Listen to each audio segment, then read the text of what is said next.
can't quite work out if The Turn of the Key is a brilliant book or quite problematic. So I'm going to discuss those thoughts at some point just now, and there will be spoilers, but I'll kind of discuss the book and what it's about and my positive thoughts, because I can give positive thoughts without it, risking me spoiling anything. This book is obviously heavily influenced by The Turn of the Screw, Henry James, a book that I absolutely love. Ruth Ware's version obviously makes it a lot more contemporary. And this is about a young woman called Rowan, who takes up a position as a nanny to 3 young girls at a very lovely sounding large house in the middle of nowhere in Scotland. Being Scottish made me happy. I have to say, the dialect in this, there are little bits of Scottish dialect peppered into it. If it wasn't for that, it could have been said anywhere. It's definitely not what I would refer to as Scottish fiction. And while she's there, strange things start to happen. And is this a ghost story? Is it not a ghost story? Is there a supernatural presence there that are making really awkward things happen? Now, obviously, the concept of that is really great. The narrative is very gripping. And also, I will say, if you've read Turn of the Screw, it's not like for like. So if you know what happens with that narrative, don't worry, it's not going to actually ruin your enjoyment of this or the element of surprise. And I do think that things happen at a pretty steady pace. It's not like we go through half the book of all calm before the storm and then everything happens. It ebbs and flows quite nicely. And the children that she looks after are very varied. Maddie is 8 and is certainly a bit of an antagonist with her attitude towards Rowan, and she just creates a lot of problems by being disobedient and nasty. Ellie, I love. Ellie is 5, I believe, and she's a very sweet character. I really liked her a lot, and I spent the entire novel thinking, just don't let anything bad happen to her. She was certainly one I wanted to protect. And then Petra's the couple of month-old baby. She might have been a year old, I'm not 100% sure. But Petra doesn't really play any role in the narrative, but she is obviously there to be just an extra burden on Rowan, somebody else she has to look after. There is also another girl, Rhiannon, who is, for the most of the novel, away at boarding school.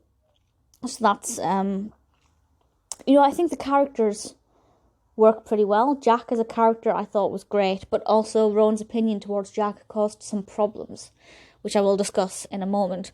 The narrative developed, as I said, quite well, steady pace, really interesting characters. Rowan was not as, well, it's hard to say this. Rowan, on the one hand, was not as developed as she could be. But at the same time, she was very developed. And I can't explain that without spoiling anything. If you read the book, you'll know exactly what I mean. If you haven't read it, maybe that will intrigue you to read it. But, certainly she wasn't the most likeable protagonist, and I never really felt for her when she was hearing weird noises and things. I just thought, not that bothered if anything happens to you, really. In terms of being scary, it's not scary. I think there was one moment that kind of made me shiver, and it's when she was in the kitchen. Rowan was in the kitchen, and they had, huge glass windows, and I think there was a knock at one of them, and it made Rowan turn around, and that really scares me. I hate the idea of walking into a room or lifting up a blind or opening a curtain and seeing a face at the window. Terrifying. But apart from that, it's not scary, but it is intense, and there are certain things revealed at a good rate. But Rowan's approach to how she's assessing these things, I think, is a bit repetitive, and this is where the spoilers are going to come in. So there will be spoilers from now. When she suspected Jack for the first time, I thought, yeah, all right, fair enough. I think the first time was with the key, when he managed to find the key very quickly. I think that was the first time. And then she kind of assessed the situation and dismissed it. And then a few chapters down the line, she's considering that it's Jack's fault again. And then she dismisses it and talks herself out of it. And she does this what feels like 10 or 15 times. I don't think it was that much in reality.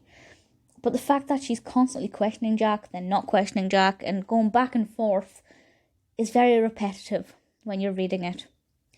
And it makes it quite dull. Because you think, well, you've already explained why it couldn't have been him the previous time. So why have you suddenly forgotten that? How have you forgotten that it couldn't have been him? So I thought that was a little bit poorly written, a little bit repetitive. And she also asked herself a lot of questions. Now, I don't mind it when the narrator asks a question. This is in first person. She's writing this as a letter, by the way. I'm into the spoiler section. I assume you know this. But asking questions out loud constantly just gets really jarring when you're reading it. So I thought that was kind of not great either. And the ending. So the ending is where I have a few issues. First of all, the fact that the final bit, the last section, was only set 2 years after, didn't really make any sense to me. Why would you only set it 2 years after? Now, obviously, this is kind of a contemporary novel, so to set it 20 years into the future or 30 years into the future might have been predicting a bit too much about the future. But it just didn't really give enough time. So I thought that was kind of really a terrible idea, bearing in mind Ellie would only be like 7 or something at that point. So that doesn't really make any difference to anybody. The fact that it's open-ended is rubbish. Like, I really want to know what happened to Rowan. And I don't want to know what my own opinion is, because I don't know what happened. I don't know which way I would have thought. I want to know what Ruth Ware's intentions were with this character, and if she knows, as a writer, what has happened. I say Rowan, obviously I refer to her as Rowan all the way through, despite the reveal. So I think the ending was actually really, really, really rubbish. Not just because it was open-ended, but because it was only 2 years later. Ellie's letter, I thought, was very powerful. I thought it was eye-opening. I don't think the letter was written from the perspective of somebody her age. I think maybe she went into a bit too much detail. I think a 5-year-old wouldn't really be able to comprehend a lot of what she said or did. And there are 2 ways, I guess, to judge the ending. And the first is that Rachel confessed, or, shared this letter, which is not the impression given, considering everything was found in the wall. If she'd confessed all of this and said, well, not confessed it, but said, look, this is the letter I've received from a 5-year-old, then the letters wouldn't still be hidden in the wall. So one can assume that she kept that secret, went to trial, and was sentenced in some way or another. And that's a terrible, terrible, terrible thing to do. Because had she shared the letter and it was taken seriously, Ellie, as a 5-year-old, would not have been convicted of anything whatsoever. She would have received the essential therapy she needed to get through this. To get through the trauma. Now, though, she'll be 7, 8 years old, and she will be living for the rest of her life with the guilt of what she did. And that is not in her best interest whatsoever. So I think Rachel's actions, if that is what happened, are quite selfish and despicable, and just makes me think, well, maybe you had her best interest at heart, but you definitely didn't. And if you don't know that that is what's best for the child, you never should have worked with children in the first place. There are a few other things about the ending that I don't like. The fact that there were no cameras watching what happened, I thought was ridiculous. Absolutely ridiculous. And I know it said there were none in Rowan's room, but there were cameras in the hallway. There were cameras everywhere else. Why didn't they just look at those cameras, watch the 2 children go into the room together, and they would have seen that at no point had the nanny entered that room between, when the body was found and when they entered. So they definitely could have used the cameras to ascertain what had happened. I think it was a very weak excuse saying, oh, she'd covered the camera. Yes, nice link to earlier in the novel, I can see that. But the fact that they were saying there were no cameras, no way for it to work, it would have been rubbish.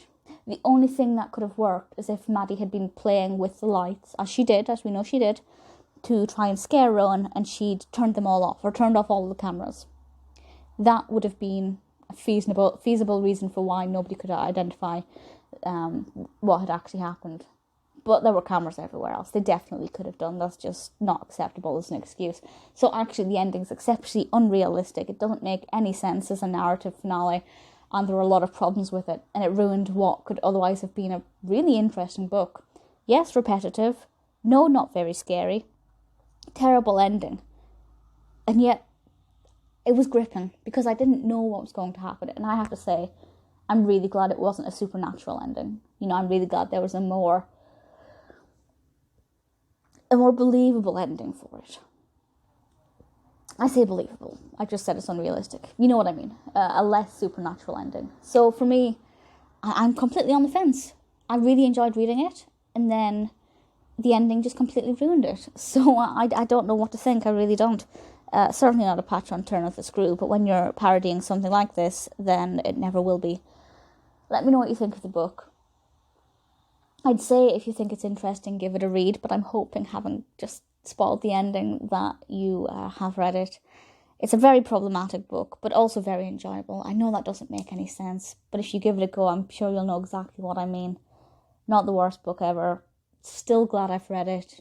Just really wish that more effort and focus had been put into the ending to make it realistic and believable, because it's just not.